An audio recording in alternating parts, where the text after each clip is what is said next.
A gente vai começar agora aqui no estúdio uma entrevista com o juiz Max Nunes, que é o presidente da Associação dos Magistrados da Paraíba. Boa tarde, doutor. Seja bem-vindo ao Correio Debate.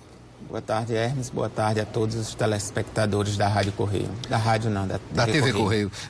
Doutor Max, a gente, claro, que vem acompanhando no noticiário quase todo dia operações de combate à corrupção. O judiciário tem um papel muito importante nessas situações, especialmente a atuação dos juízes, né? Sejam eles de primeira e de segunda instância. Certamente, o judiciário a cada dia está sendo mais demandado a respeito de operações de combate à corrupção e tem desempenhado seu papel. E a Associação dos Magistrados da Paraíba tem também se empenhado, inclusive fazendo visitas aos colegas e às estruturas dos fóruns, para poder conhecer o ambiente de trabalho do magistrado com mais de perto e levar ao Tribunal de Justiça nossas demandas de uma melhor estrutura de trabalho, de uma melhor estrutura na priorização do primeiro grau, para que o primeiro grau esteja aparelhado para tratar essas grandes demandas de corrupção de forma célere e efetiva. É no primeiro grau que dá início a esse processo realmente dito. Ainda cabem recursos, né, geralmente, das decisões, das sentenças de primeiro grau, mas é ali que se determina mais ou menos para onde vai caminhar o feito, né? Isso, a depender do foro privilegiado, pode ser que alguns processos iniciem diretamente no segundo grau ou no Superior Tribunal de Justiça, mas a grande maioria dos processos que hoje tramitam dessas grandes operações feitas pelo GAECO, elas estão tramitando no primeiro grau de jurisdição.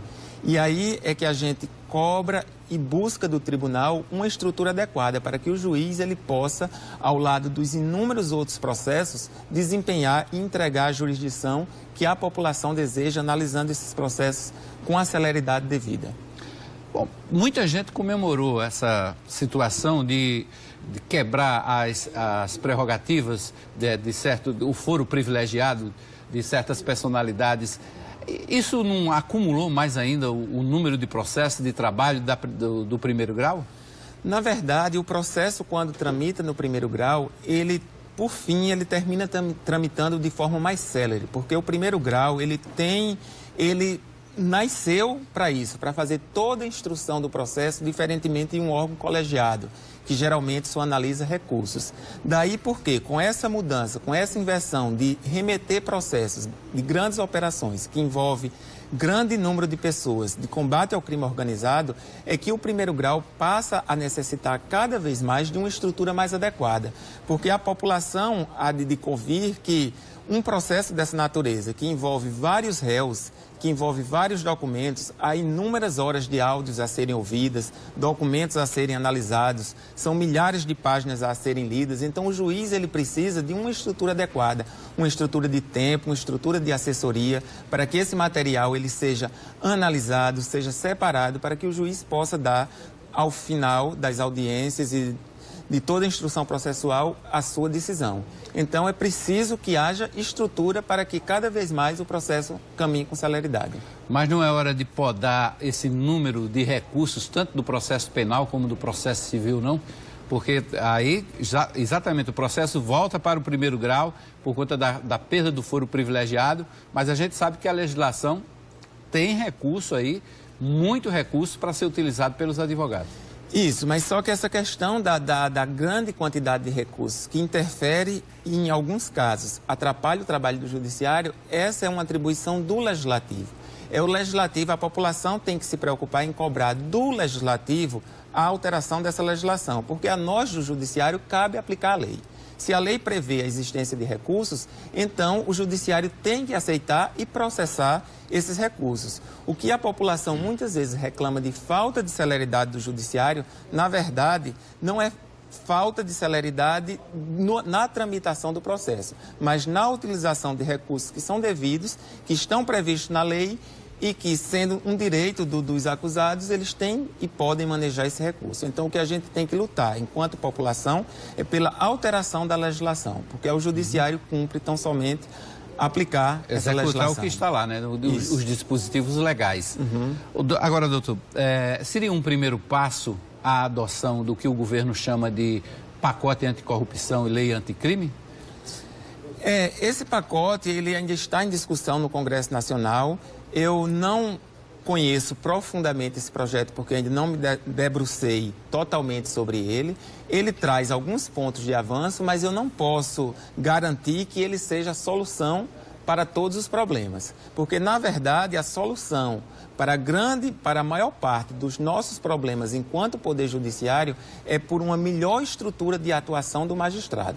Então, quando a gente visita as comarcas do interior, quando a gente visita os fóruns, que a gente vê que ao longo dos anos, aqui no estado da Paraíba, essas condições de trabalho elas têm diminuído gradativamente por falta de investimentos, e isso se reflete num prejuízo efetivo para a população. Porque quando a comarca não tem um juiz titular, quando um juiz está respondendo por 2 ou 3 unidades, a população há de convir de que ele não tem como se dedicar exclusivamente aos processos daquela unidade. Ele está um dia numa cidade, um dia na outra, então isso termina atrapalhando o fluxo e a tramitação do processo. Então é preciso que o tribunal, dentro da sua execução orçamentária, ele deixe cada vez mais de investir os recursos no segundo grau e passe a investir os recursos no primeiro grau, no que a gente chama de priorização do primeiro grau, porque toda demanda, ela nasce no primeiro grau e é ali onde a justiça é entregue efetivamente à população.